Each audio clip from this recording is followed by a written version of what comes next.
Live from the Iowa Speedway. Welcome, race fans, one and all, back to Green Flag TV, where this afternoon we're set to kick off more racing action here for the short tracks on Saturday night. My name is Will Rempel alongside Lucas Moody. We bring you all of racing action from the start to finish here for the Iowa Speedway and the next round of the SRA Gen 4 Series. Lucas, this championship continuing to pick up in intensity as the season goes along. We entered this race with a 20-point gap between points leader Michael Gudger and runner-up Zane Bailey, and then from there, another 37 back to Paul Witt. But critically, Gudger not here tonight, so this could very well be Zane Bailey's chance to pounce on that points lead. Yeah, not only Zane Bailey, but Cody Gibson as well has been quick at a lot of these tracks. Just gets unlucky or unfortunate, gets wrecked out or something happens to him and isn't able to finish up in the points where he would like to. But Cody Gibson, currently sitting in fourth, is also a contender that I would like to watch out for the one race that Michael Gudger is not going to be at, which with the 20-point gap between Gudger and Bailey in second, Bailey, if he gets a pretty good points all here, he could be the championship leader at the end of this race. That is, of course, if he gets good points haul, but Iowa Speedway can often be an unpredictable racetrack. It is, of course, the sister track to the action track, regarded as one of the fastest short tracks on the planet. Sitting at 0.875 miles, this track is sitting just shy of a mile. It's like, you know what, I like to call Iowa the Talladega to Richmond. Right, I mean, it's like Daytona. It's like Talladega is to Daytona. It's a little bit wider. It's a little bit faster. The start-finish line slightly further down the racetrack, and the action no less intense here at the Iowa Speedway. So Iowa, often a track that has proven to throw up quite a few moments over Green Flag TV history that have been ones to remember for the books. Do you think we're going to get some of those here this afternoon as well with Gen 4 action? I mean, I definitely think we will. This track is very, very difficult on corner entry and exit with the rear side of the car. It just gets really, really loose when you try to turn it in, and even looser on exit. So these drivers are going to have to be very careful when entering these 14-degree banking turns and exiting them as well. Of course, you got that asphalt strip that's been laid down that's going to give a lot of grip to the inside of the racetrack that extends out to the outside line a little bit. You see a bit of that over there in turn number 4 from one of our scenic shots here. So plenty of racers, no doubt, with a lot to prove here this afternoon as we are gearing up for racing action in just a moment. Let's take a look at the weather now. Enter racing action here this afternoon. 73 degrees Fahrenheit in the air, so it is a cold track surface, 4 miles an hour of wind, so not a lot of wind, but a lot of humidity. Drivers will be struggling for grip on these tires. Yeah, the humidity is going to be a very big effect. Just makes the track really, really slidey. But also, you talked about it, that 73 degrees Fahrenheit, that also gives these drivers a lot of grip. That is a very cold track temperature, one of the coldest I've ever seen, matter of fact. So yes, the humidity is going to lose them some grip, make it slidier, but that cold temperature is also going to help them on the turning of the corners.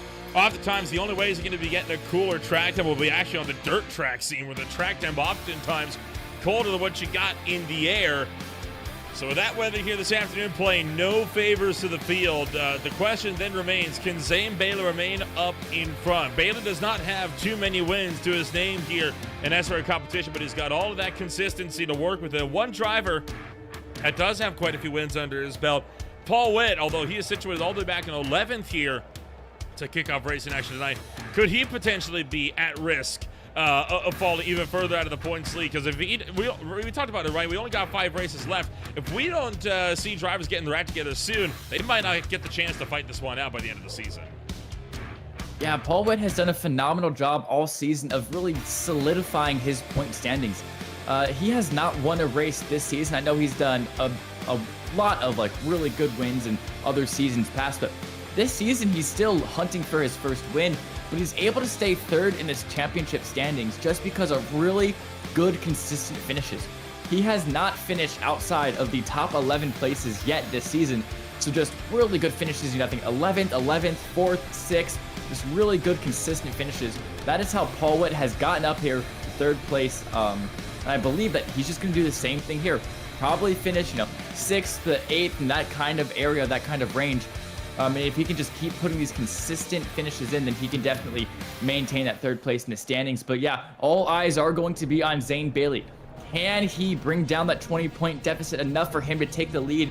All will be answered soon. And then Cody Gibson is also my other driver to watch, currently sitting in 4th place.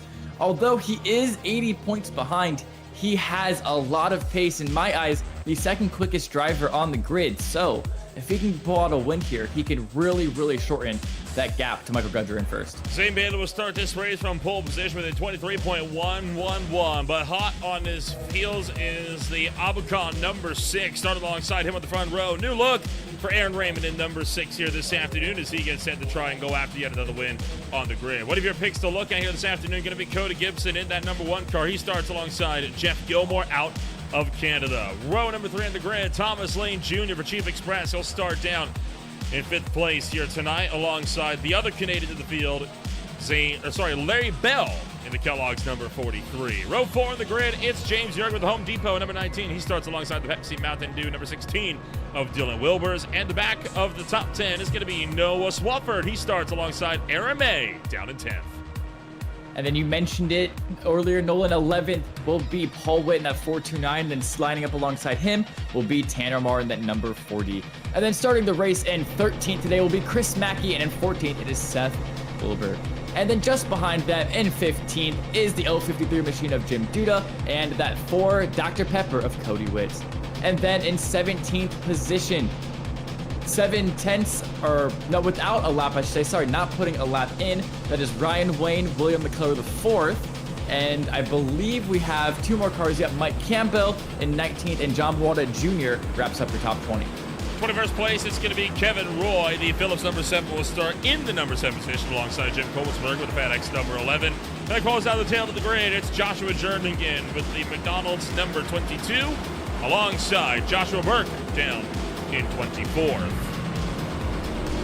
So the field working their way out on the racetrack. Aaron Raymond will be starting his race from pit road here this afternoon as a result of post-race penalties. So tough way to start the day for the driver number 6, but I'm going to bet we're going to get some cautions here this afternoon, which will help him to kind of get back up and into the running.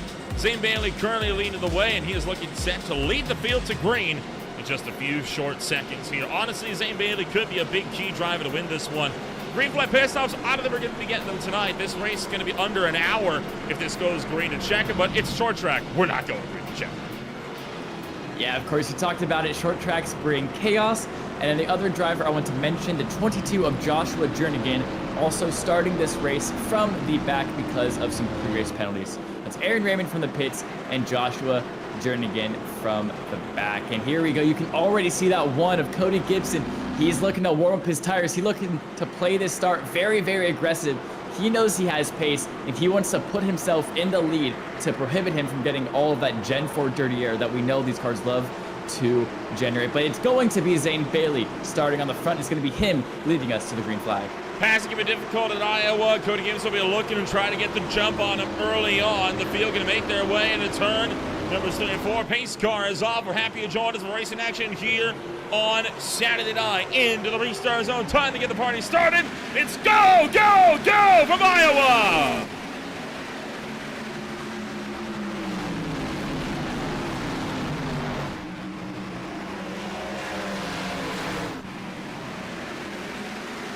Well, Zane Bailey getting a good jump out here early on as he fires it down to the turn. Numbers 3 and 4 already cleared by about 3 cars. Sweeping up the racetrack, though, is going to be Larry Bell. He's going to be put 3 wide with other drivers behind as they fight their way down the front straightaway and towards turn number 1. Bailey leads the opening lap, and everybody else fanning out behind. Yeah, I could see it. Cody Gibson, I saw that he really wanted to play that restart aggressive, or start, I should say, not restart, and you saw he instantly jumped the 57. Jeff Gilmore's, whoa! That Dr. Pepper car nearly goes up into the track to hit Paul Whitten at 429. It's a good move pulled off from Jim Duda, but nearly ends the 429's race there. Fastest lap of the race so far going to be capped off by Zane Bailey here this afternoon. No surprises there. Bailey by far the quickest car on the racetrack right now. Aaron Raymond started this race from pit road. He is already up to 21st place in just the opening few laps. He has quickly caught the field, and he is looking set to try to run these guys down to that number 6 as he'll look to drive to the point. Tanner Marr around the outside of Jim Duda. They have both caught the back of Seth Wilbur. in that number 18, looking for 3 wide again off of turn 2. Yeah, Seth Wilbur just holding that inside line as Tanner Marr tries to go around the outside. It's such a long track around there, and with that asphalt being laid down, it gives the inside line that extra bit of grip, that it needs to really hold its position. And look at how that 18 of Seth Wilbur is just able to keep his car there, but not clear the 40 of Tanner Marr. These two are side by side for 3 or 4 laps in a row now. And Nolan, I wouldn't be surprised if it continues another 5 or so laps. Well, passing, like we said, is difficult. Tanner Marr making sure that, Wilbur knows you're going to have to get back around me the hard way. Marr maintaining that outside line. Wilbur sends her in deep into turn number 1. But Marr utilizing all that out to the outside. Finally pulls clear of the number 18, so Seth Wilbur will be dropping back towards the tail of this one. You've also saw Aaron May successfully fend off a pass with Dylan Wilbers. And, well, Jim Duda not wanting to wait around. Duda down to the inside as he tries to go for a move. Yeah, there it is, down the inside, just in front. And once again, with Seth Wilbers, these two are going at it so hard early in the race. Jim Duda sends it in. Might be able to get the position back, and he does. Seth Wilbers breaks a little bit early.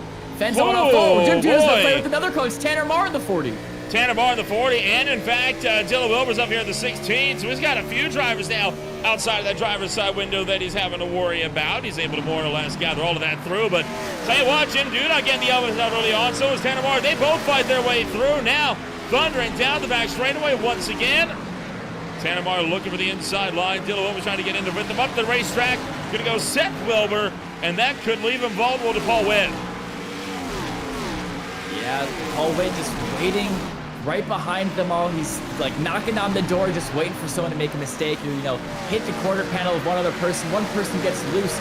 Matter of fact, Paul Witt is there ready to pick up the places. But still, it is William McKellar side by side now with Seth Wilbur. Seth Wilbur, the 18, has been side by side with at least one car for the entire race, it feels like at this point. No matter what car it is, whether it be the 75, the 39, or the 40, or the 053, the 18 has just been side by side the entire race so far. Zane Bailey's pace has dropped off as well. Cody Gibson has really been trying to run Bailey down the last few laps, and you can tell that has actually really started to hurt Zane Bailey back here as these drivers are going to try and fight this one out. I mean, Cody Gibson really the gap down to under 0.3 of a second. Zane Bailey about to be put under pressure for the lead of this race while they remain side by side for 7th on down. Wow, that camera pan over to 3rd place was absolutely insane. It shows you how big of a gap 3.4 seconds is. You think about it, 3.4 seconds in real life, it doesn't feel like a lot. 3.4 seconds, that goes by so quickly. But on the racetrack, it is exaggerated so much. And just that, even though it's just above 3 seconds of a gap, the space on the racetrack is absolutely monumental. As here we have a battle for 4th, or what looks to be a battle for 9th. That's Noah Swafford on the inside of Chris Mackey. As, when you're fighting for those back positions of the top 10, really what you want to do is you want to keep those top 10 positions, because just at the end of the day, Nolan, it feels good to get a top 10 finish, and finishing 11 just kind of feels a bit bad, even though it's only one position back from 10th. 11 it doesn't have the same ring as finishing a race in top 10. So these drivers are going to have to keep that in mind when battling here. Swafford being clever with that apron, actually using some of that transition there to help rotate the car just a little bit more through the middle of the corners, and that could be something that Cody Gibson is seeking to accomplish as well as you ride on board now with the driver of the number 1 as he gets set to try and chase after Zane Bailey at the head of the field. You actually hear him lifting just a little bit there. He is really trying to set this run up. He is not playing too much with fire. He knows he has a quicker car right now. He's just trying to make sure he can attack when the opportunity is right for him. Yeah, and I wonder if he'll do it again here into turn 3 and 4. Yeah, right there. He's driving one line up from Zane Bailey. The reason you do that is very simple. It just gets you out of the dirty air of the car ahead. Dirty air is so massive around short tracks in the corners that being stuck in it gives you a big decreased amount of front air coming over your front car, and just gives you a lot less grip going into the corners. So riding one line up from the car in front is very smart, because not only does it allow you to get out of that dirty air, but it also gives you a slightly better exit and allows you to pull closer on the straights. As here we have a battle once again. That's Noah Swafford on the inside of Dylan Wilbers, still looking at that 8th, 9th, 10th position. as it's 3 cars now as Chris Mackey's trying to hold them both off. Yeah, Chris Mackey right now fighting for his life up here in 9th place, trying to keep these guys at bay. Dylan Wilbers goes through on the outside line. Chris Mackey sits just behind with the spin the dice. Number 17, he's going to look to drive this one around the outside for the Smirnoff, sorry. Up front as well, Thomas Lane Jr., James Yerger starting to go at it for battles as well. Aaron May situated just back here in a 3-way battle for 4th. And now Cody Gibson really trying to have an attack on Zane Bailey. That time by to 3 and 4. Got to under a 1/10 of a second for the margin between the two. Look how close he's getting the back bumper. He's trying to force Bailey into a mistake. Yeah, trying to force him into a mistake, or look at the run he's getting on corner exit. Gibson is just really, really good at, riding the second line up, using that advantage, getting a good run out of the corner, and closing up a lot down the straights. And you talk about forcing someone into a mistake is something that's really, really prevalent. When you have a car behind you that's that close to you, they are so big in your rearview mirror that there are times it's all you can look at. And if you're just looking up at your rearview mirror, you're not focused on the corner, that really forces you into a mistake. And when you're doing what Cody Gibson is doing to Zane Bailey right now, that car is so big in the rearview mirror of Bailey's, and it will eventually force him into a mistake if he's not careful. I'm frankly a little bit shocked that Cody Gibson hasn't gone for the move yet. I mean, he's definitely been close enough the last few laps. I don't know what the plan is here to just try and, I don't know, maybe he's trying to get him to drive faster, get him to burn up his tires. I mean, these guys are still pulling away from 3rd on back. I mean, they got, what, a 4-second gap now over James Yerger. So they are continuing to pull away. I think he might be trying to force him to burn his equipment up so he can make it a little bit easier later on in the run. Yeah, either force his equipment out or go. Hold on! We have contact with Tanner Marr and Jeff Gilmore. Tanner Marr centering deep. Jeff Gilmore is in the wall in the front straightaway, and I don't think Marr was expecting it. A great save from the two of them. They will not have a yellow flag, but Gilmore started to send it in deep.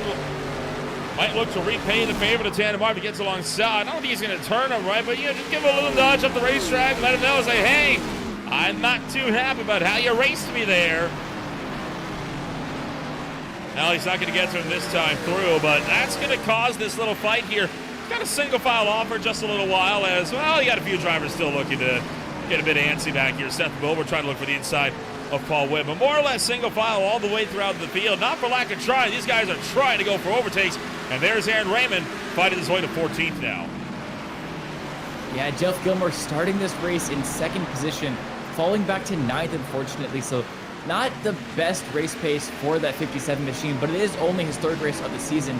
So maybe he's still trying to learn things, trying to find out what to do with the Gen 4 car, how to control the tires, or maybe he is just playing the long game. By the way, and now we have a battle for the lead. I'll give it to you, Nolan. Cody Gibson down the inside at turn 1. Bailey up to the outside wall, trying to rip clear of Gibson. Is done waiting down to the inside line. Neither driver given a lot of room to work with. Bailey maintaining that run up on the outside. Cody Gibson down on the inside. Gibson's going to clear. Bailey trying to look for the over-under here to turn number 1 this time through. Not able to get there. Cody Gibson with the lead in turns 1 and 2, and now he's going to look to try and pull away.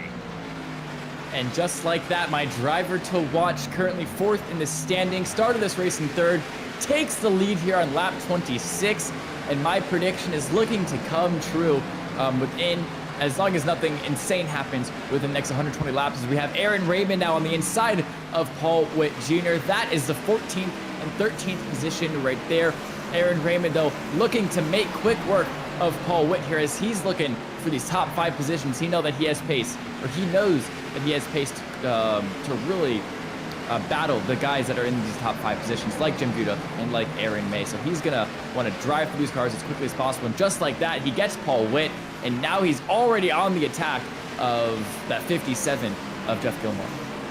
You saw behind as well, Seth Wilbur attacking Paul Witt into turn number 3, nearly turned at 429. Now he's almost going to get into it again in turn 1, able to gather it up. So Seth Wilbur down to the inside of Witt. He's going to make that move happen for himself, while Aaron Raymond will shoot to the inside of Chris Mackey, clears across the nose, and Aaron Raymond fights his way through another position. And trouble front straightaway. Aaron May sideways and into the inside wall. No yellow flying, but the nose of the number 10 now hanging off. Yeah, he's going to have to come down pit road, use that fast repair they get in this league, and just hope that he doesn't go more than 2 laps down. As here we're going to get a replay of that.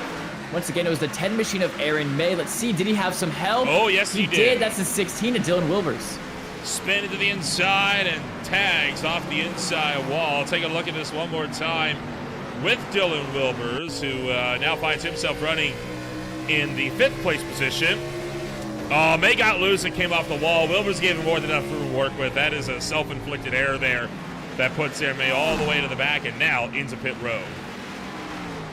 Yes, it's going to put him, my guess, probably 3 or 4 laps down now, because he had to trundle that thing all the way back to pit road, and now he had to all the way down to pit road on pit road speeds and getting out and getting back on the track. I mean, that is absolutely just going to ruin the number 10's race, probably 3 or 4 laps down, so the caution did not come out. But never mind that. We're back with Aaron Raymond, who's been the big mover of the night by far.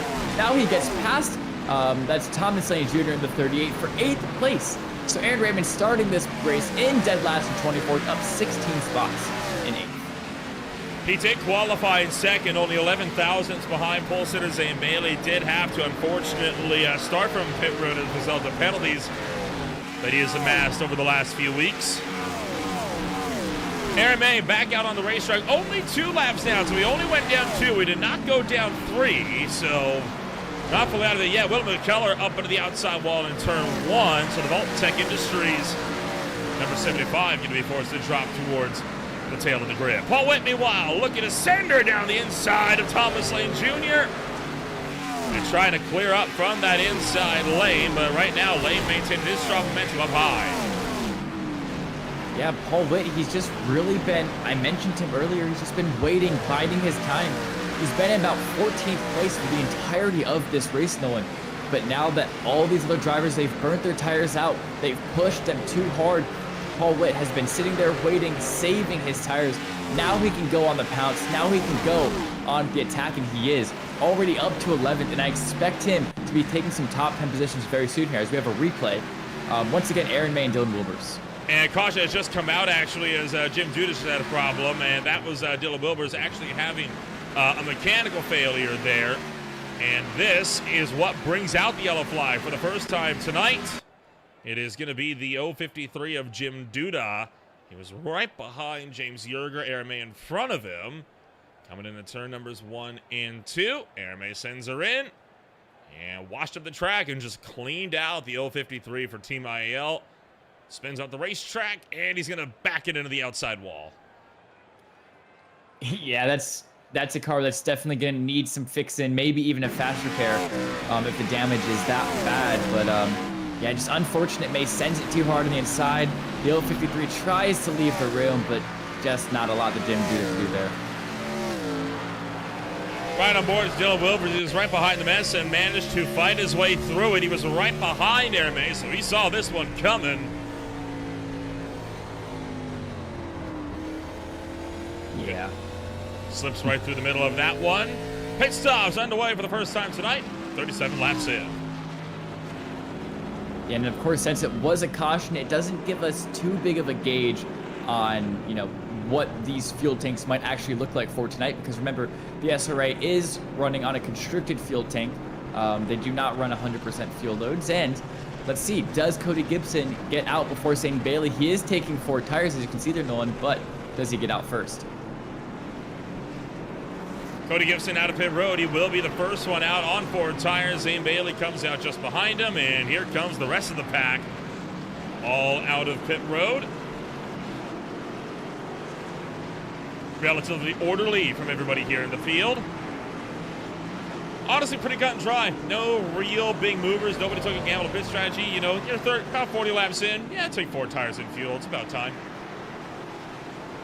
Yeah, I 100% agreed. No reason to take 2 this early in the race. It's just a gamble that most likely won't pay off, and the risk just isn't worth it when you're only 38 laps in the race. Now, if there's 10 laps to go, 15 laps to go, definitely I'd probably think about taking 2 tires, but this early in the race there is just no point. So I agree with the call to take 4 for all the drivers in the grid. And yeah, there's another view of Aaron May getting up into Jim Duda, and yeah, just sends it too hard, and that's really all I can say there. And talk about being nowhere near the mark for Aaron May.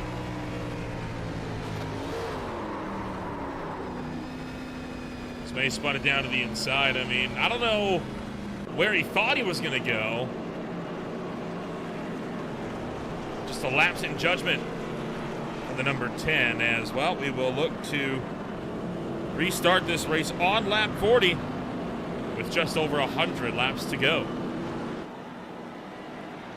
Yeah, those 38 laps, they went by so quickly. When you're at a short track like Iowa, they tend to do that. And like you said, this race under green the entire time will be under an hour.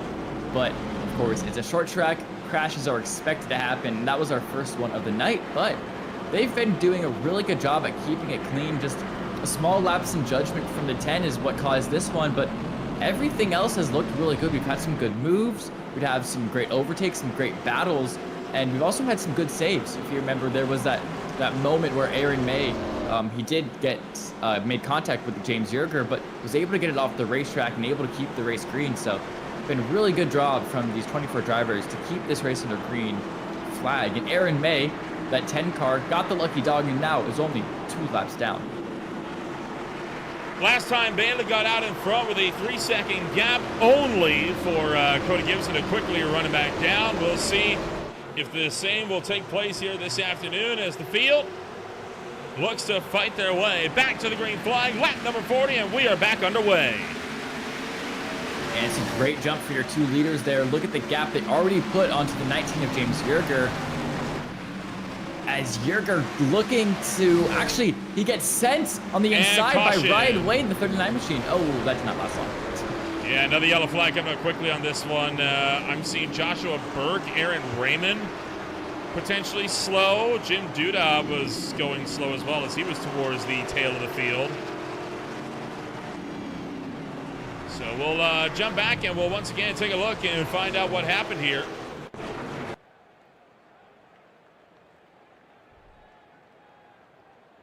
Well, is it just a checkup on the restart?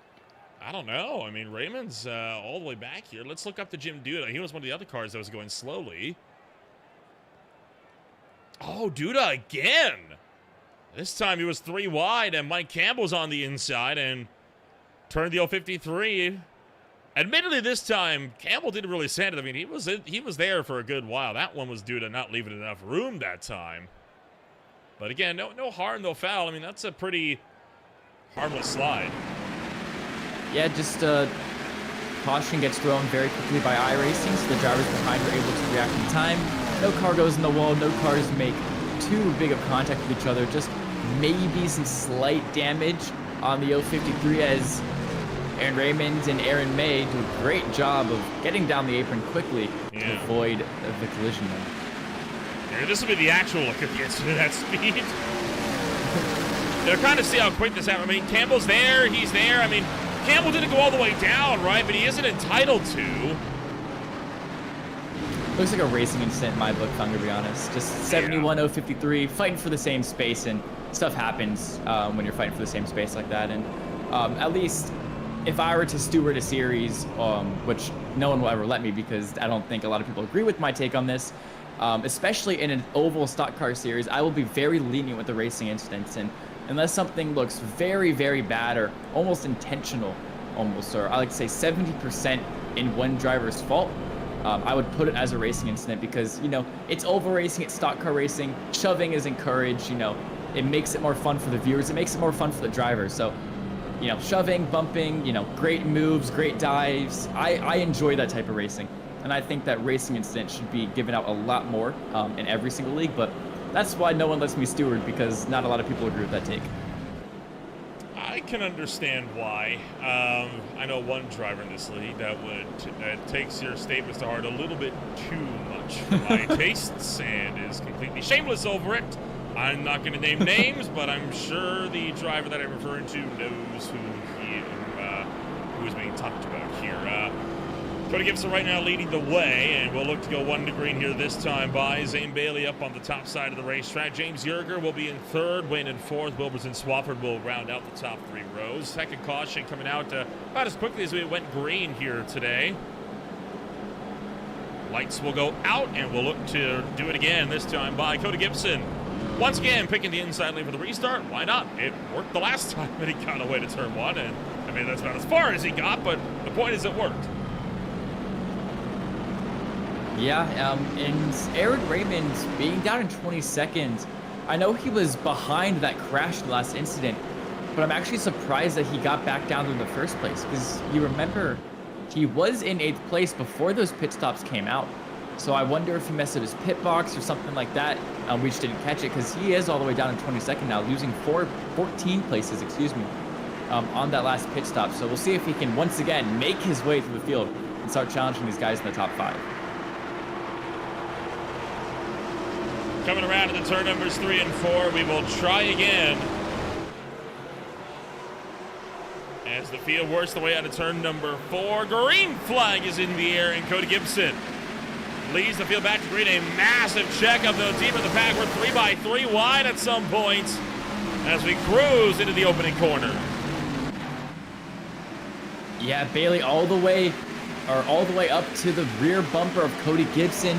And now it's James Yerger on the inside of Ryan Wayne. Ryan Wayne, that 39 machine, trying to take that high line. Yerger should be able to close the door on the exit of 4. Here he is. Hold now on! Ryan Wayne looking for the move on the inside. Zane Bailey with a massive step out coming out of turn 4 towards turn 1. That lets Cody Gibson pull clear, but Zane Bailey is pushing hard. He is trying to retake the lead. Or Gibson has a chance to run away, so we can force Gibson to fight it back around him the hard way. This is where he lost the last time by. He's going to look to the inside one more time. This time, he keeps his foot in the throttle and sends her to the inside of turn 1. But Cody Gibson pulling clear for the outside. He's got that arcing line figured out. Yeah, I think Bailey knows that Gibson has better long run pace, and that if the 20 doesn't go soon, if he doesn't, make his attack early, that he's not going to have a chance later on in this run. So he is pushing his tires out, pushing them heavily, seeing if he can get the track position on the 1. And look at the gap that they've already pulled on the 19 of James Yerger. These two are driving fierce, driving fast, and Zane Bailey, look at that, once again, getting loose on the exit of the 2. Bailey trying to still look for that inner line. Cody Gibson keeps leaving that door open. I think he's trying to tempt Zane Bailey into going down low, and so far, Bailey's been taking the bait. And unfortunately, he just isn't able to close on up to the back. Trouble, front straightaway, and big hit for William McKellar. That Vaultec 75 is demolished on the front straightaway. Yeah, and unfortunately for him, since he was in the back of the pack, there's no quicker traffic approaching, which means iRacing did not find it necessary to throw a caution, which means he's going to have to tow that car and get it fixed, all under green flag, which will put him down many, many laps, and yeah, just loses it by himself on the exit of 4. Oh! Boy, that is a hit into the inside fence, and a brutal one at that. That is pop the motor. That's a meatball flag. He will likely be done for the day because of that.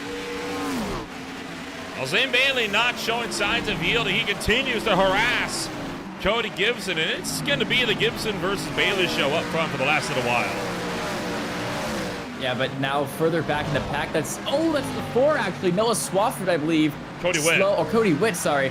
Slow on the apron. He is also missing the front bumper of his car, so I wonder if it's another driver that lost on exit and hit the inside wall. We'll see right here. Coming up at turn 4 once again. And just like last time, too much throttle in the middle of the straightaway. Spins the car around, although this time Cody Witt finds a bit more of a glancing blow off of an angle, and that kind of saves the race car. Although it does like he is coming down pit road, this day will likely be over as well. Oh yeah, look at that left front, how skewed in that is compared to the right front.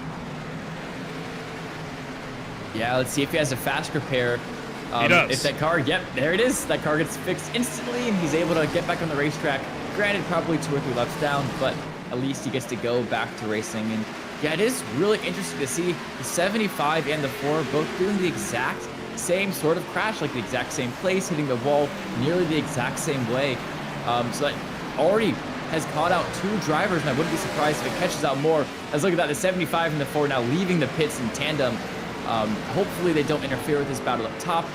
I assume they won't, because, the drivers in this league, they are very, very good at being respectful of each other and being mature throughout the entire race. So I definitely imagine that those two will just drop back to the end of the field and turn some laps. Now we have a battle. It's Aaron Raymond once again trying to make his way to the field. Almost takes out Duda.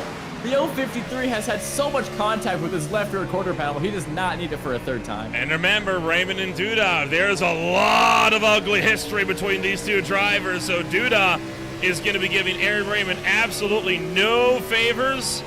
And Raymond will be thinking the exact same thing. I'm willing to bet that chop across the nose last lap in turn 1. Very intentional decision from Duda. And he does the same again on the back straightaway now. Raymond going to force the issue down to the inside at turn 3, and he gets through. Yeah, some great move there from Raymond. Duda, though, looking back to the inside, he is going to have it. Aaron Raymond is slowed down by the 57 of Jeff Gilmore. That allows the 053 to go side by side with him. We're 2 by 2 now. The 053 on the 6, the 57 on the 43. It's a 4-car battle. Aaron Raymond stuck behind. All the contact is made. Good save from Jeff Gilmore. Gilmore slides it out, loses a few spots, but he gathers it up. Jim Duda now back in front of Aaron Raymond. Raymond around the outside line into turn numbers 1 and 2. He's going to go high. That's going to turn the inside line. Might have given him a small nudge that time by. I don't think he did, though. And Raymond not able to attack into turn 3. Jim Duda retains 12th place for now, but at the cost of Jeff Gilmore. Yeah, Raymond, though, gets a great run out of 4. Looks to the inside of 1. Oh, they're driving angry. They're driving angry here, Lucas. Oh, my gosh. Raymond not able to keep. He's going to have to go one more time back on the attack. Surely here he's going to, once again, set himself up. Take a little bit of a wider line on the exit of 4. See if he can get the run down the main straight now. Not able to. So, once again, if I'm Aaron Raymond, brake a little bit earlier, take a wider line, get on the throttle earlier than the guy ahead of you, get a great run. There you go, he turns in early just like that. It's what you want to see. The very slight differences in line, that's what makes the difference. Aaron Raymond going high again. He's going to get the run off of 4. Look at that, he turns in earlier, gets on the gas earlier. It's beautifully done from Aaron Raymond to get the run. Oh no, 53 goes down to block Aaron Raymond now to the high line. Jim Duda pulling a vicious block down to the inside. Aaron Raymond going to go once again for the over-under here. Thomas Lane Jr. now getting away, and Jim Duda going to look to use the 38 as a pick to claw his way back to the field. And Lane wants no part of this. He sees what's coming. He jumps up to the high side, lets both drivers throw the inside, says, yep, nope, you're not going to use me in your little grudge match here. Aaron Raymond back to the inside of Jim Duda, this time into turn number 1. Raymond able to clear him this time by, and Jim Duda can't get the power off 2. Raymond is secure. Wow, what a battle. I talked about it a little bit, but Aaron Raymond is being so smart with how he's setting the moves up. He's taking the corner, he's braking earlier, he's turning in, getting on the gas also earlier than the 053. So even though he sacrifices a little bit of entry time, the exit, the run that he gets off the corner is so much better than the 053. He's able to pull up, able to send them move down the inside the next corner, and able to get the job done. Now moving up into 11th place. Larry Bell just behind these guys now, fighting it out with Thomas Lane Jr. Colesberg behind, but Keller gets loose again down to the inside line. As here goes Colesberg at the FedEx number 11, trying to go around the outside of Larry Bell to turn numbers 1 and 2.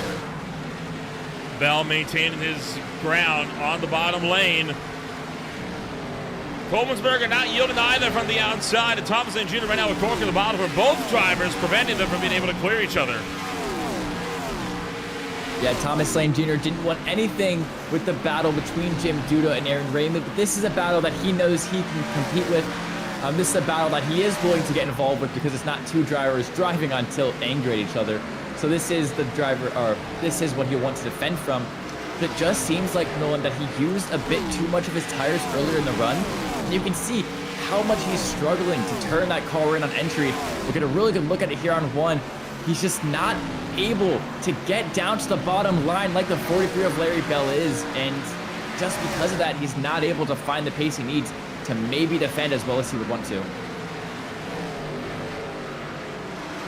Thomas Lane Jr. continuing to pull clear on the outside line. Willie McKellar is looking to throw his hat into the ring. McKellar, remember, he is not in this for positions. He is just trying to unlap himself. Right now, he is sitting 4 laps down at the head of the grid. Noah Swafford with a big attack to the inside of Paul Witt. Scares Witt wide, but Swafford not able to capitalize and get down the bottom of him into turn number 1. Yeah, we cut into that battle, and I was very, very nervous that the 17 was just about to take the 429 out of the race with how it was looking. We're going to get a great view of the battle from the 16 to Dylan Wilbers, but maybe the 16 actually has the run to put the move onto the 17. No, look at how early he broke there, Nolan. He does not want to get involved with the 17 here yet. I think he's just playing it safe and saving his tires.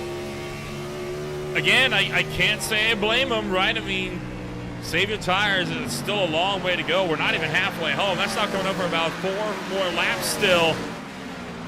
Paul Witt trying to attack Tanamar. No dice for him. And Tanamar, meanwhile, looking to mount the defensive on Seth Wilbur at the very head of the feet of this little battle pack. And that would put him into the top 5.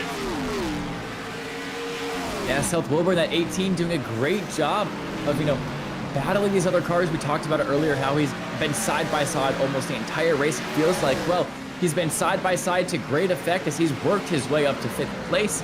And now, does he have the pace left in that car to go and attack the 18 of Ryan Wayne? It's a 1.7 second gap to the car head. So we'll see if he's able to close that down. He's able to put the 429 and the 40 behind him, or I should say way behind him, and close up that gap to Ryan Wayne. Headed down the back. Dylan Wilbers had a run going on the outside of Noah Swaffer, but he wasn't able to retain it. At least at turn 2. He will be able to retain it off of turn 4 this time, though. They're going to be dead even at the stripe. As the 16 trying to go around the top of Swafford. This time through, he secures. So Dylan Wilbers moves up into 8th place, and now he is looking to attack Tanner Marr. I love seeing all the different lines coming in late in the game here. This race in action tonight has been absolutely stellar. We're going to be halfway home next time by. Oh! Noah Swaffer gets a little bit loose off of Ford. He's able to save it, though, and not go into the wall. That was very, very big moment there from Swaffer. It allows Aaron Raymond to get past with essentially ease here, as Noah Swaffer has to go all the way to the inside to try to defend, but just not going to be able to on that occasion. Aaron Raymond up to 9th, and now Tanner Marr looking up for the attack. Dylan Wilbers actually attacking Tanner Marr, and Tanner Marr looking for the defense as Dylan Wilbers has found some late run pace here. Joshua Burke will come down pit road right at the halfway mark, and that should set himself up to be good to go for the rest of this race. And officially halfway home, 73 laps down, 73 laps to go. Make that 72 now at the line. And one by one, drivers are going to start to pick other drivers off here. Watch for Paul Witt, as Witt is looking to drive this one in deep to get around Seth Wilbur. Yeah, 429 looking for the move on the 18, not able to get it there, but I want to turn your attention to the top of the timing board. 4-second gap from Bailey to Gibson, and then behind Bailey, 4/10 to Ryan Wayne. Ryan Wayne might be looking to snatch that second place away from Zane Bailey if Bailey is not careful enough here. So we might get a really good battle between the 39 and the 20, given a couple laps. And right now, Ryan Wayne piling on the pressure to Zane Bailey for the 3rd place spot, and Cody Witt giving a black flag on the way to pit road. So he is going to be caught for speeding on the way in. Meanwhile, oh boy, Paul Witt to the outside of Seth Wilbur. Nearly took him out coming out of turn number 2. Dylan Wilbers, meanwhile, he is still also in the mix, and he wants to try and get a run going for himself. Paul Witt around the outside. Seth Wilbur on the inside, and Paul Witt is into 5th. Yeah, Paul Witt and Dylan Wilbers, those are the 2 drivers that I've seen be the best at saving their tires for this long run pace. And because no cautions have come out, they've really been able to take advantage of this. And look at that. The 16 just able to drive around the 18 with absolute ease. Now, the 16 and the 429, they're both on equal footing here. They've both saved their tires well. if I'm Dylan Wilbers, I am not attacking Paul Witt. I am letting him close the gap to James Yerger ahead and letting him do the dirty work for me, just staying behind him and just seeing how much we can close the gap to the guy ahead and see if that we can start fighting for fourth position, for third position like that. So once again, if I'm the 16, I'm not attacking the 429. As once again, back in the pack, that's Aaron Raymond, now up to 8th place after getting past Tanner Marr. He, once again, the big mover through the field, looking now to bring the attack on the Seth Wilbur. Aaron Raymond threatening the top 5 as he tries to put himself further up the grid. Meanwhile, Zane Bailey officially in a battle now with Ryan Wayne and James Yerger. These 3 drivers all looking set to try and battle it out amongst themselves. So Ryan Wayne going to look down to the inside line. And it's looking like they are going to be able to more or less pull it off.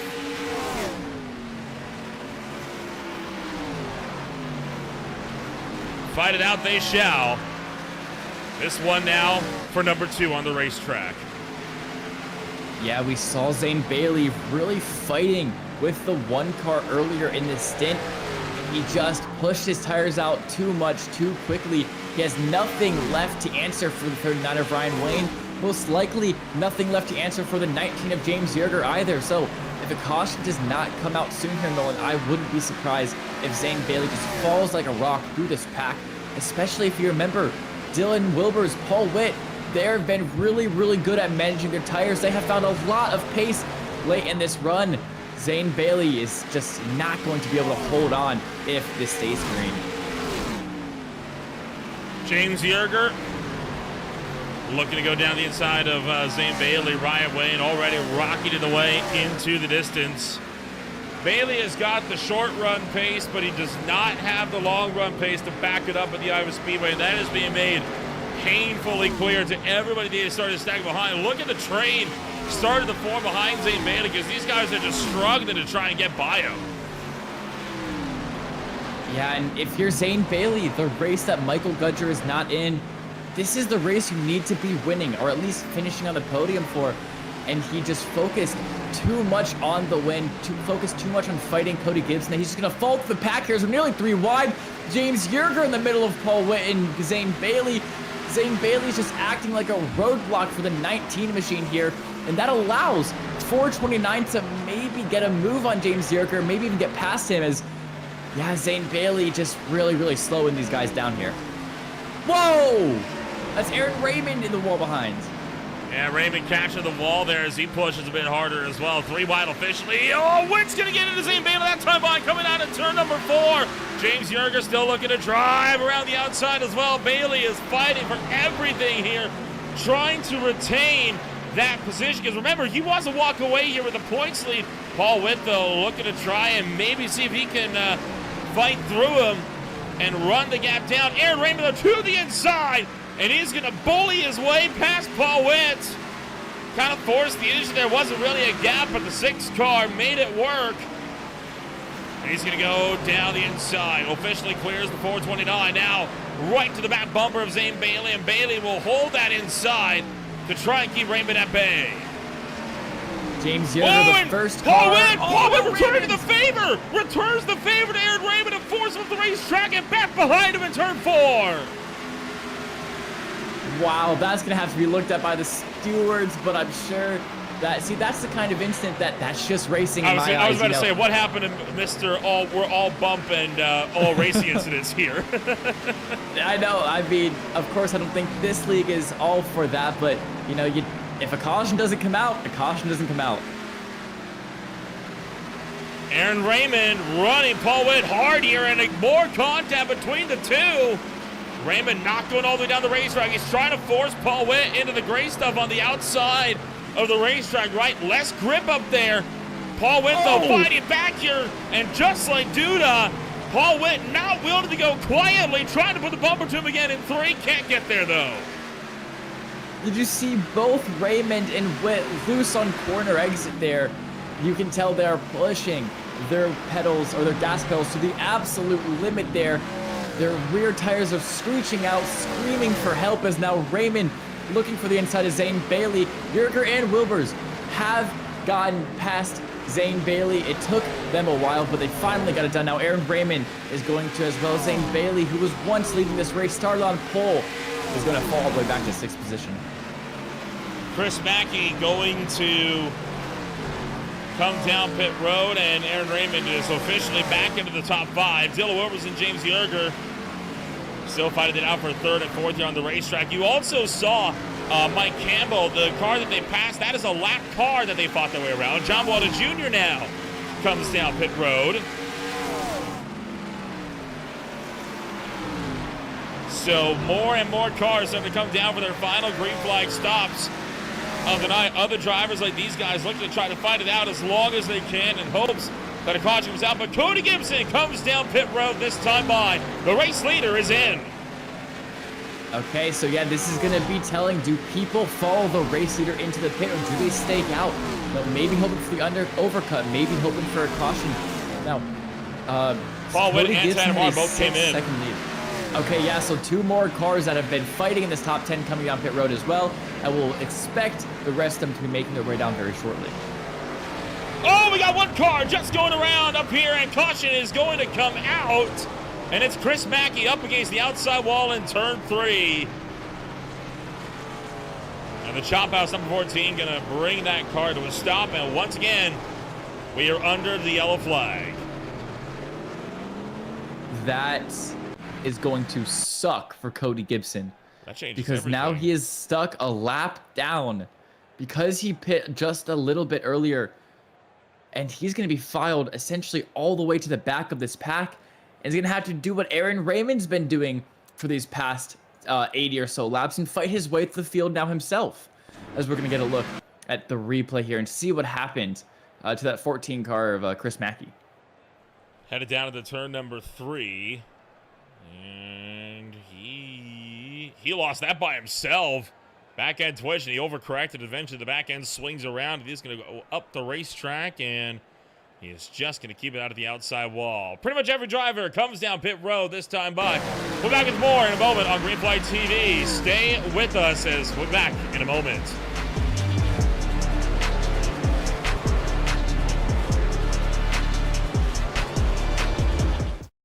Racing isn't easy, but experiencing it is. iRacing puts you in the driver's seat with the industry's leading sim racing game. Drive on laser scan replicas of the greatest racing circuits from around the world. Go head-to-head against other drivers chosen by skill-based matchmaking to ensure competitive racing at every level. Compete across all your favorite series. In officially licensed cars, engineered to deliver the most accurate driving experience possible.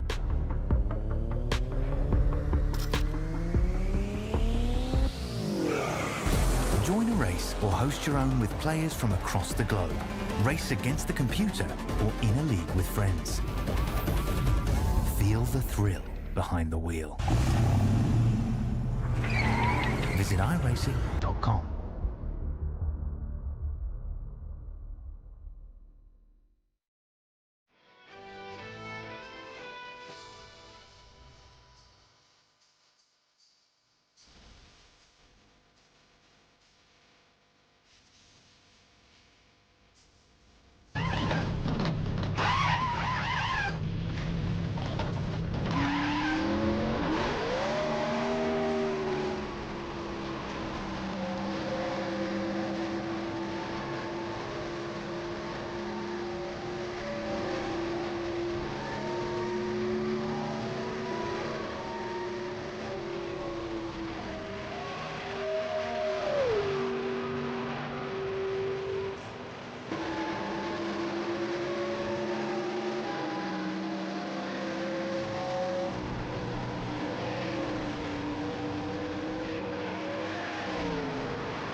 Welcome back to Green Flag TV. Green Flag about to come back out from the Iowa Speedway. We are just seconds away from yet another restart. As the pace car pulls off at a pit road, you'll look over to the right, and there is Aaron Raymond, fresh out of pit road. He will take the field back to the green flag into turn number 1, running the way with this one with under 50 laps to go, Lucas.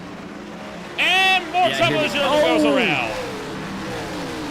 Keeps on the apron off of the racing surface, which means a caution doesn't come out, but he rejoins into 3-wide traffic, making it 4. Oh my gosh, chaos as whoa! Zane Bailey! Zane Bailey just shoved Raymond up and out of the way! Zane Bailey punting Aaron Raymond for the top spot, and he gets back by him into turn number 1.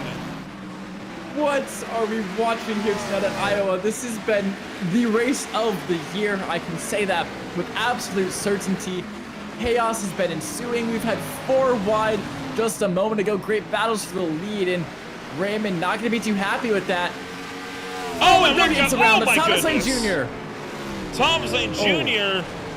into the outside wall, and he clipped the likes of Tanner Marr, whose left front is totally disconnected now. Take a look real quick. This is initially the bump and run that we just saw. Watch. Oh, it wasn't a bump and run. Look at that. Both cars got wicked loose. Coming out of turn 4, Raymond just lost it, and Bailey clipped the apron. How about that? No contact between the duo as they came out of the corner. And I doubt we could say the same about what happened to Thomas Lane Jr. here. Yeah, now here we go. This is the 38. This is what brought out the caution. In front, that's the 053 of Jim Duda. And it's just going to be, it is just him spinning by himself. Wow. Yeah. And then up and Larry hard Bell's able to into the avoid outside wall. And then we'll see the 40 of Tanner Marr not being able to avoid the wreck. Oh, it's a big hit there. Yeah, big hit for Tanner Marr. He slides up. McKellar did a great job to lock it down. That could have been a devastating crash for Marr there. Or for McKellar, sorry. Take another look at this one. This will be at speed. And watch the ferocity that Thomas A. Jr. is going to smoke this outside wall. The back end's already started to come around. Back end comes around and slam right into the fence and into the path of Tanner Marr. Oh, he did catch John Walter Jr. as well, so Bawalda also getting involved. This is on board with McKellar and number 75. Yeah, so just look just ahead. You can see the 38 bring it up into the wall. And where does the 75 go? Is able to get around. But unfortunately, that's the 40 right in front of him. Not so lucky. 44 laps to go. Let's take a look at what's coming up here in the next little while here on Green Flag TV. It's going to be the Blazing Pedals ARCA Series tomorrow night at the Darlington Raceway. They will be running a solo show at 4:30 p.m. Eastern, 7:30 p.m. Eastern time on Sunday night. From there, the Mid-Atlantic Racing Series will be alongside the Ole Miss Royal Gold Series on Tuesday night. 1 for the Sunshine State of Homestead and 1 from the older scan of Atlanta Motor Speedway. The Premier Sim Racing Outlap Motorsports Truck Series will be out at the Chicagoland Speedway. Speed Cup Series action kicks off their their chase season at Las Vegas Motor Speedway. The Zero Torque Racing League will be at Dover Motor Speedway. Lucas, you and I called one heck of a race for ZTRL. So fun to watch. It was so good. It was a great 250-mile race just last night at Daytona. They'll swing up to Dover, Delaware to conquer the Monster Mile. And then next Saturday at 1 o'clock p.m. Eastern Time, the FTR Events Trophy.ai GT Endurance Series makes its return for round number 3. They will be out at the Brands Hatch Circuit over in the UK for a 4-hour endurance race, GT3, GT4, and touring car action for a 4-hour enduro. All of this and more still yet to come over the next week on Green Flag TV. 1 lap to go. Zane Bailey there and Raymond. Now the positions are swapped for the restart this time by. Yeah, and don't forget next Saturday as well, at 7:55 p.m. Eastern Time, it's going to be SRA Gen 4s around Talladega. So that's also going to be a great race to tune into. So make sure you don't miss that one as well.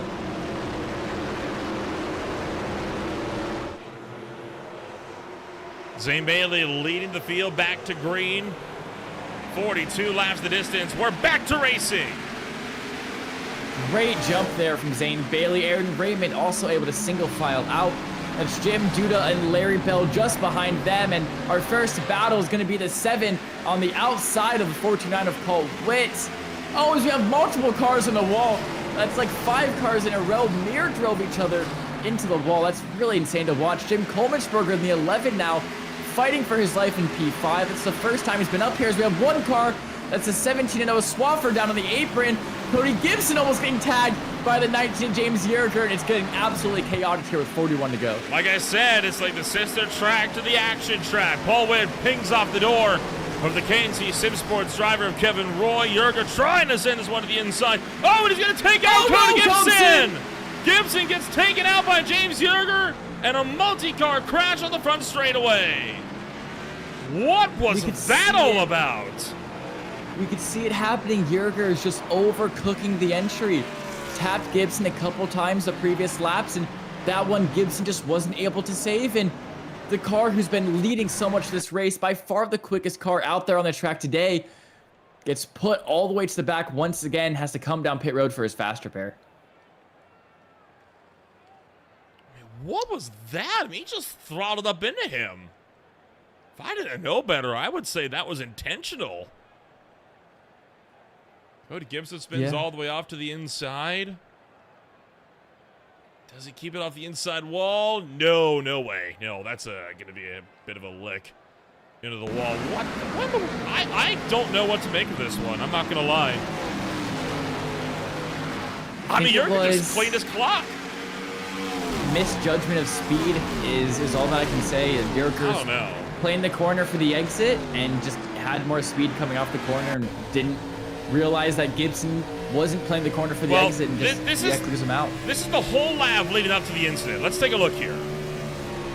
So, I mean, I mean, Cody Gibson chopped the nose a little bit coming down to the turn 1, right? I mean, so that's one moment there. And then listen in.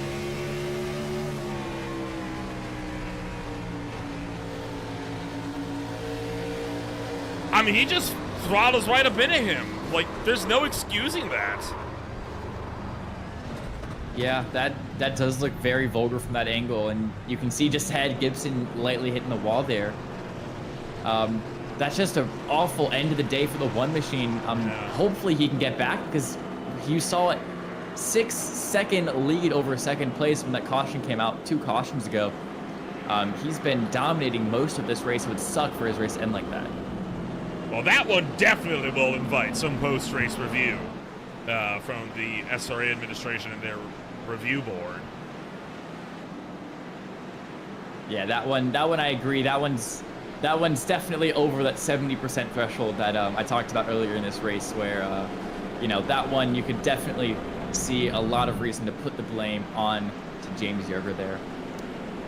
So it's unfortunate for Cody Gibson. I'm still kind of shocked, but at least we'll probably still get a good battle between the 20 and the 6 here. You know, we know they'll race each other fierce. We know they'll race each other hard. So we're gonna hope that these two can deliver something for us. With Cody Gibson almost taken completely out of contention now. Dylan Wilbers is currently in pit road, and we are going to actually wave off this start here. They were 1 to green, and they have decided to extend it for one more lap. It looks like there's a bit of confusion going on in the back of the running order here on who's where, and they're trying to get that sorted. Yeah, I think a bit of confusion is underselling it, Nolan, as that's a lot of cars single file fanned out, like really looking for where their spot in line is. But now this time around, the lights in that pace car will turn off and we can get going green here. So we get some 36 laps of great racing action, and these drivers have been doing a great job of keeping it green until they haven't been.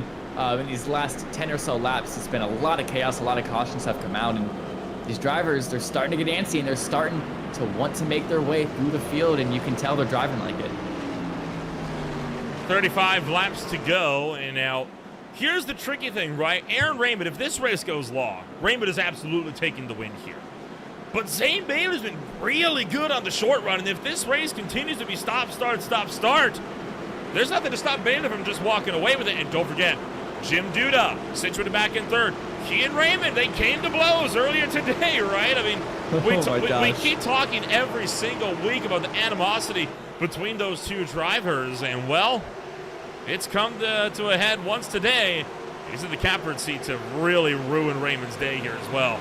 Green flag back in the air, 35 laps to go. Yeah, and Zane Bailey gets once again a great jump, but 053 of Jim Duda. Here we go, Nolan, looking for the inside of Aaron Raymond. Aaron Raymond goes high. Jim Duda holding that low line. Larry Bell is just waiting behind them, seeing if he can pounce on any mistake that either of these drivers make. Jim Duda, though, not able to get alongside of Aaron Raymond just yet. Maybe he's going to bide his time a little bit more, see what he can do a couple laps later. And Zane Bailey, you talked about it. He was the one that qualified on pole. He definitely has the best short run pace of this pack. He's going to use that advantage to get a huge gap in the 14s around. That's Chris Mackey keeping it off the racetrack, and a caution will come out. Caution is out once again, and case in point, right? Zane Bailey able to jump ahead of the short run. And this race looking like it's going to be pretty stop, start from here to the end. That one looked to me like Chris Mackey went around all by himself. And that's the lap prior. This will be the actual incident here coming off of turn number 2. As he is on the inside of Dylan Wilbur's there. And that nice white, cyan, and red Mountain Dew car. And lose it in the middle of the corner there, yeah. Or the exit, I should say. Pretty good job to gather it up and save it. I'm surprised they threw a caution for that. He got off the racing surface very, very quickly. Not a lot of traffic behind him. Very, very surprised iRacing for a caution there. I gotta say, I'm not. iRacing's caution policy has been all over the map the last 2-3 months. Not surprising me. Don't forget, right? Heck, we saw on Tuesday night I kid you not, a 9-car pileup at Darlington in the OMSRO Gold Series. No caution. The appetite for a lap. Kidding. 9-car big one in the middle of the front straightaway entering turn 1 with cars arriving on scene. No caution. Like I said, nothing surprises me anymore. Yeah, it really has been completely up and down. Hey, we have a lucky dog candidate. It is the 5 of John Bawada Jr. So he's going to put himself... Is that back in the lead lap? It is back in the lead lap. There we go. So great turn of events here from number 5 machine, as he now is racing for contention for the win, all the way back in 19th. But being on the lead lap is, as long as you're there, the possibility of winning is technically possible. 18 cars crash out in front of you. Look who's waiting there, 19th position, right? I mean, it might happen. You never know. And with how Aaron Raymond and Jim Duda have been racing each other. Not even that, right? But we've been racking it up here the last few laps. But the last, we had such a good run for the first 100 or so laps, and the last 10 or so have just been complete carnage throughout the entire duration of the field. Now, this championship, we mentioned it is entering the final phases of the season. Next week, it's the biggest, baddest track on the NASCAR calendar. The Talladega Super Speedway will be out for an 80-lap grudge match at the Pocono Raceway.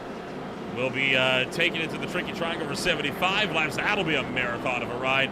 And then Iowa Speedway sister track, and you could call it the OG, the action track, Richmond Raceway, will be the second to last round. And then we close it all out with a 200-mile run at Las Vegas Motor Speedway November 1st. To close out the 12-week series. And, well, Lucas, that'll then set us up for the Super Speedway Blitz, which is set to kick off the week after. Yeah, so it's going to be a great couple of weeks here to finish off SRA. I'm super mad that I won't be here next week for Talladega. I'll unfortunately be at the Petit Le Mans all the way down in Atlanta, miles away from my setup that I usually cast with. So sucks that I'll have to miss the Dega, but how am I supposed to pass up a chance to go to Petit Le Mans?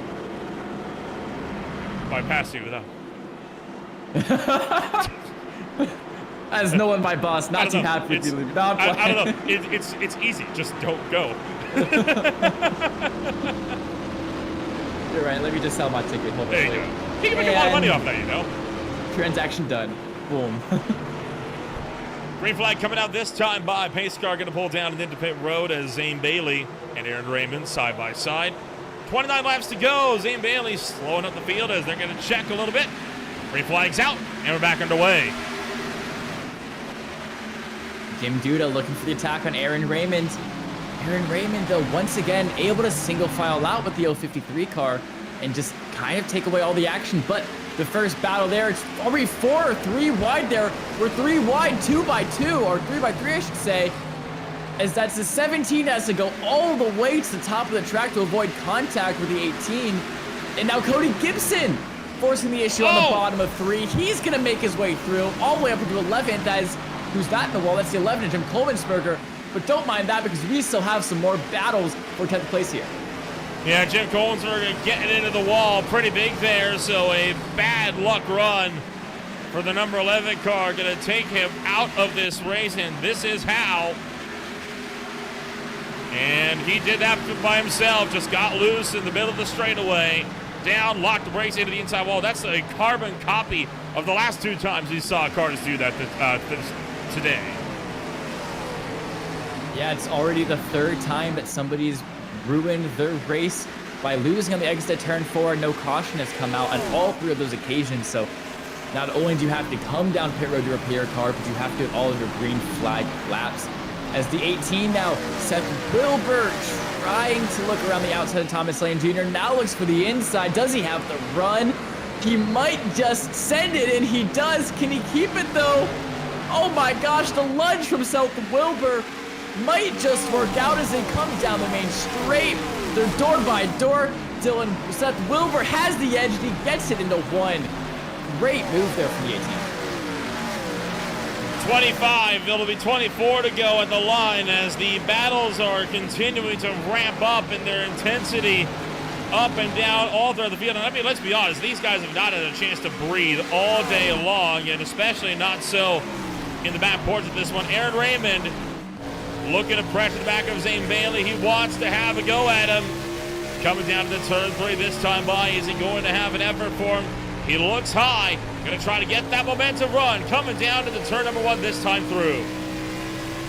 Yes, we saw what he did with Jim Duda not too long ago where he rides 1 lane up trying to get a run off the corner.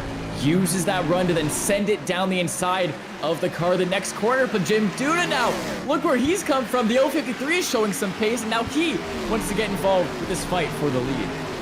Trying to look for the inside on Zane Bailey. Oh, they nearly come together. Bailey trying to pull clear on the exit of turn number 4 here down to the front straightaway into turn 1. Raymond's got the inside. Raymond up on the outside. And right now, Zane Bailey, on the outside, not giving Aaron Raymond any room to work with down low. Trying to check Aaron Raymond up into Jim Duda on the inside line. And still, Raymond can't clear him in 4. Side by side for 2 of the 3 laps consecutively. Bailey now has Raymond cleared. Raymond has to look once again. He's going to catch him on the exit of turn 2 here. He has the better run. Can he keep it though? They're door by door entering 3. Raymond sends it in once again, and he just might have it. He just might have it. Oh, it's so close, Nolan. It's so close. But Zane Bailey knows how to work that outside lane, and he continues to work into perfection. But just like last time, Aaron Raymond forces Zane Bailey out onto the gray. And that is going to allow Aaron Raymond to take off with the lead of this race. Jim Duda now trying to retain down in the number 2 spot. And don't forget, now Paul Witt's in the mix. And Paul Witt wants to get around Zane Bailey. They're trying to reel him in for the points lead. Well, look who's in 7th, Nolan. That's Cody Gibson, the quickest driver on the track tonight.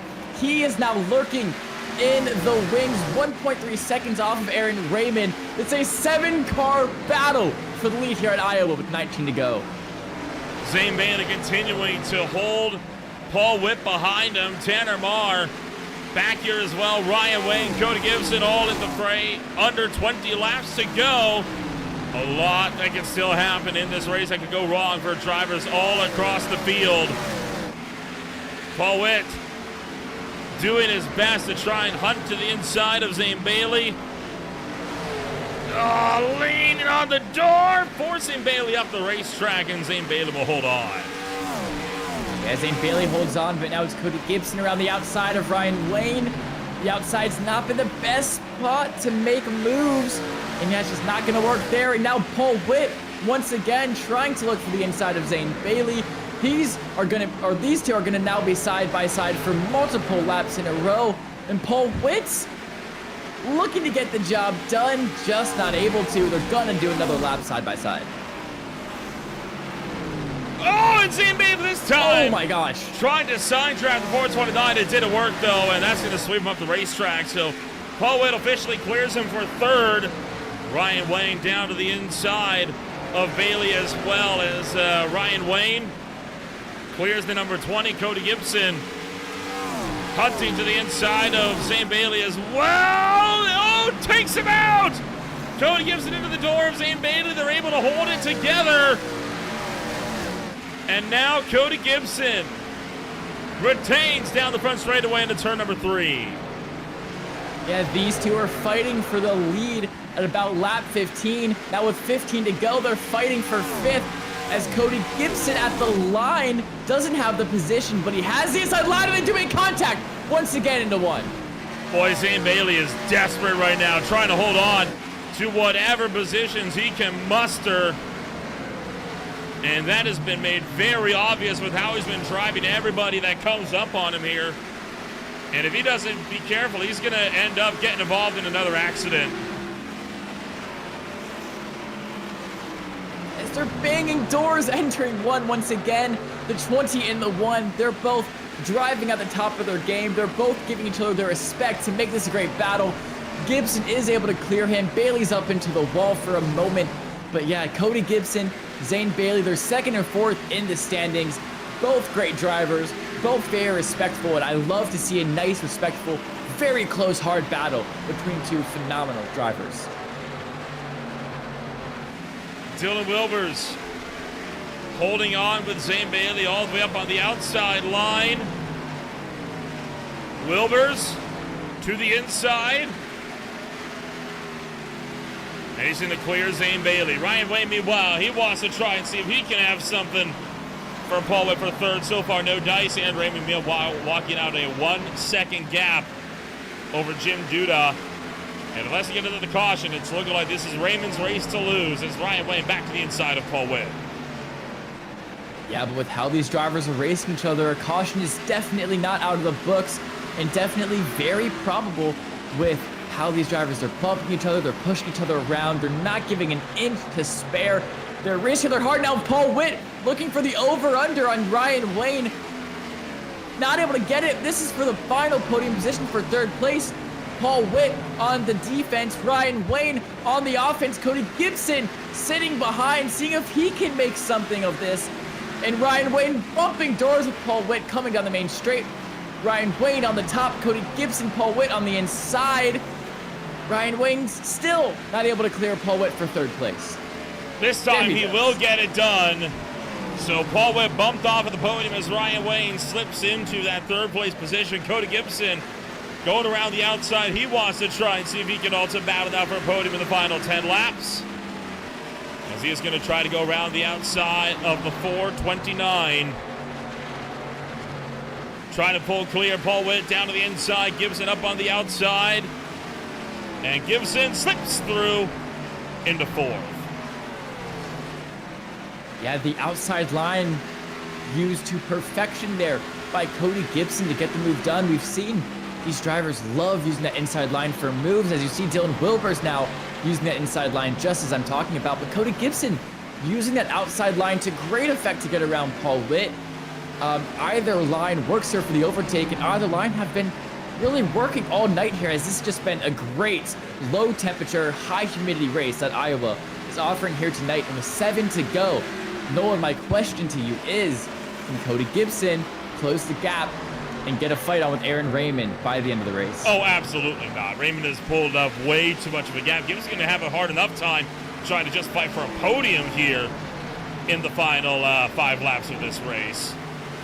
So right now, no one is catching Aaron Raymond at this rate. He's 2.2 seconds clear. No one is going to catch up to him. unless we get another yellow flag, which at this point would force this race into overtime.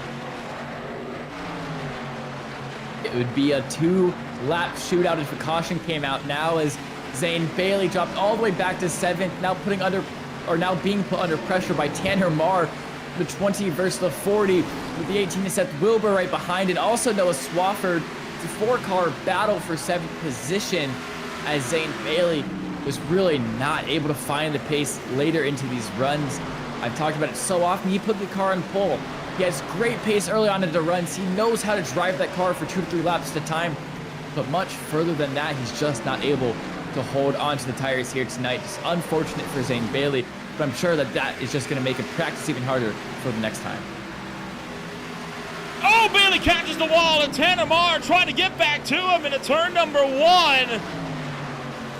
Marr going to look for the outside, trying to cut back low. Big shot to the shorts this time to the number 20 car, given into turn number 2, and that opens up the door for Seth Wilbur to now try and go down the inside line. Wilbur tracks up. He nearly gets into the side of Tanner Marr. Now we're 3 wide for a moment as Noah Swafford also looked low. Yeah, and Cody Gibson now 0.2 of a second behind Ryan Wayne, as this battle is kind of formulated. Noah Swafford, though, looking for the inside of Seth Wilbur still, but Cody Gibson still seeing if he can find that final podium position, as he's, I believe, side by side with Ryan Wayne. I could be completely wrong, but Tanner Marr on the outside of Zane Bailey now. And this is back up. This is Ryan Wayne, Jim Duda, Cody Gibson just behind them, and that is Aaron Raymond taking the white flag. All on the final lap here as Aaron Raymond comes out of turn numbers 3 and 4. Aaron Raymond to victory lane at the Iowa Speedway here this afternoon. The fight for second. Jim Duda pulls clear. Ryan Wayne not going to get Cody Gibson. And behind, Swafford going to spin it out the final corner. And one by one, drivers spin it as they give it everything on the final lap. And Aaron Raymond completes the last of first challenge here at Iowa Speedway, wins it in spectacular fashion by 2 seconds, spins across the line to celebrate, and that will be his first victory of this season as he'll burn it down pit road, or the main straight, sorry.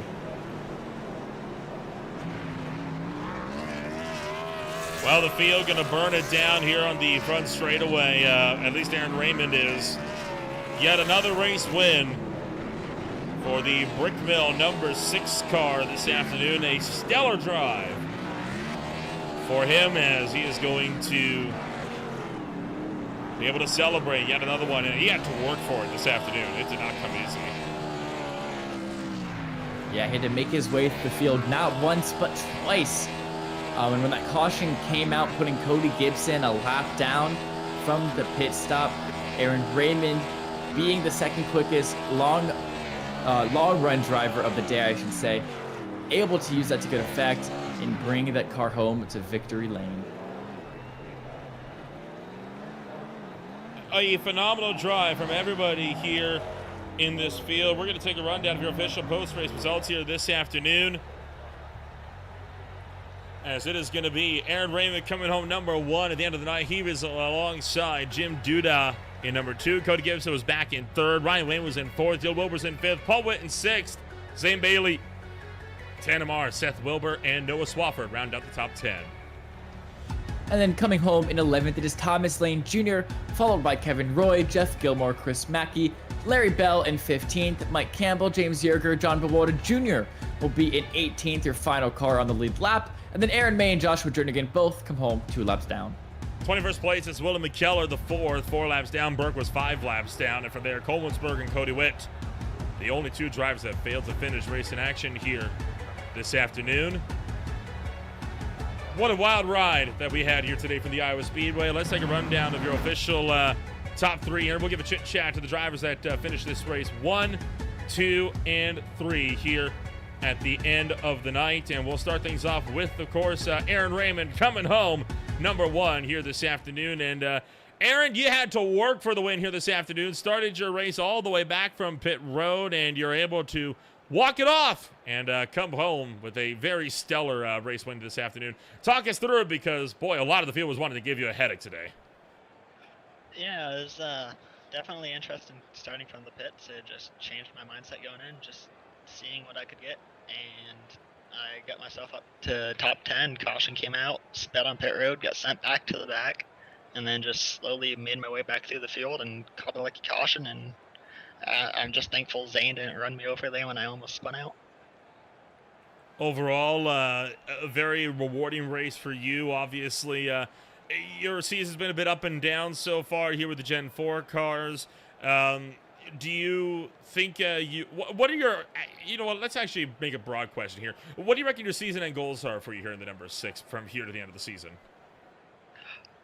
Just keep it as clean as I can and try and repair the damage I've caused. I mean, I've been in a bit of a slump and just overdriving and causing issues, so I'm gonna try and fix that and repair my reputation. Of course, you mentioned that reputation, right? It hasn't been ideal, and I think tonight kind of demonstrated that. But again, a lot of the field wanted to give you a hard time today. But Talladega, it's a track all about teamwork. Are you a little bit worried you're not going to be able to find teammates to work with out there, or are you confident you'll still be able to find some drivers to work with to help you get up there to the front to win another? Well, I've got my 2 teammates, and also it's usually plate tracks. People just go with whoever's up front and fast. So if I'm up front and fast, and should have people to work with. All right, well, wish you the best of luck next week in Alabama. Congratulations on taking home number 1, and we'll see you next week at the biggest, baddest track on the NASCAR calendar. Thank you. And Raymond comes home first here this afternoon. We're going to bring it on down to Jim Duda. The driver comes home number 2. And Lucas, you're standing by with number 2 on the afternoon. Jim Duda, congratulations on the 2nd place finish here, your highest finishing position of this season so far. Talk us through how you're able to play the strategy, play the tire game to finish up here. Well, the strategy was this Ford Taurus was pretty fast right out of the get-go. And for me to get wrecked out by stupid actions twice, came through the pack 3 times, I had a good car. I think I had some for Aaron, but the way Aaron's history was, I just kind of let him go and have at it. And I didn't want to get wrecked out for the 4th time. I was pretty frustrated tonight with the whole deal. Stupid mistakes. The number 10 did apologize. I don't know what happened. I think he was on fresh tires. The 77, I don't know what he was thinking. Well, it was a good race. You know, a P2, we'll take that any day, guys. Yeah, and, you know, we saw that you had a huge, great battle, I should say, with Aaron Raymond kind of in the middle part of the race. Talk us through that fierce battle and kind of the competitiveness that you two have between each other. Well, competitive, it goes back 3 years or so, you know, and it hasn't been very good here. I thought, you know, I don't know. I just didn't want to take that chance. I needed a podium finish. The Ford Racing team, due to 53 racing, we needed a good finish this year, even though we're not running for points, but it is nice to get broadcasted and sit up here in the inner booth. And I don't know, I'm just a little upset about tonight, but, you know, we'll take P2. Aaron Raymond, like I said, the history was there. I didn't want to mix up and have another wreck and be sent to the back, you know, towards the end of the race. Well, yeah, it's a great result here from you today, finishing just runner-up and looking forward to Talladega. How do you feel about plate tracks? How do you feel about drafting tracks like that? You love them? You hate them? You like them? What do you think? Oh, I love them. You know, teammates, Paul Witt and I, we seem to draft pretty good. But there again, you know, restrictor tracks, all that is shit luck, guys. You know, being in the right place at the right time. A short track like this, you know, it takes some skill. And obviously, the guys that had the skill showed it tonight, and the guys that didn't. Well, yeah, thank you so much for joining us, Jim Duda. Thanks, guys, and I'd like to wish my grandson, we were up there today visiting, a happy 6th birthday. All right. Well, thank you so much for that. And definitely, yeah, happy 6th birthday to Jim Duda's grandson. And I believe, Nolan, you are standing by with our 3rd place finisher, Cody Gibson. And I also would like to apologize for any language that you might have heard during our interviews. Well, Cody Gibson not available for comment here this afternoon, so we will be leaving it just with the top 2 here this afternoon. But like you say, Lucas, an absolutely stellar race that we had this afternoon. That one definitely one of the highlights of the season for sure, all the way throughout. And I tell you what, I am very excited to see where Talladega is going to lead us, because Talladega, it's only around the corner. Of course, you're not going to be here, but we'll look to see you back in 2 weeks. But yeah, Talladega's up next week. It'll be interesting given on how tonight went. Yeah, one of the highlights, Nolan, I would say the highlight of the season by far. We had every bit of strategy, not so much a fuel race, but tire strategy, battles all the way up and down. We had people running into each other. We had quarter panels getting hooked. Oh my gosh, battles up and down the field, battles for first, battles for third. Definitely the race that delivered the most so far this season, rivaling. The only track that rivals this one would definitely be Old Atlanta, because that one brought a great ending. But this one was great start to finish. Well, before we go racing once again, there's still plenty of more action still yet to come here on Green Flag TV. When we go racing next week, it is, of course, going to be at the Talladega Super Speedway. But before that, we have got action coming up tomorrow night at the Darn Near Raceway for the Blaze Motors ARCA Series. The Mid-Atlantic Racing Series will be out at Homestead Miami Speedway. SRA takes to Atlanta Motor Speedway with the PSR Chicagoland. The Speed Cup Series kicks off their season for the chase at Las Vegas Motor Speedway. And the FTR Events Trophy.ai Endurance Series returns next week for a 4-hour endurance race at Brands Hatch. Want to find out more about who we are and what we can offer you? Check us out today at www.greenflagtv.com. Once again, my name is Ola Ramble alongside Lucas Moody. Thank you all once again so much for joining us here on Saturday night. We'll see you all when we go racing next week at the biggest, baddest track on the NASCAR calendar.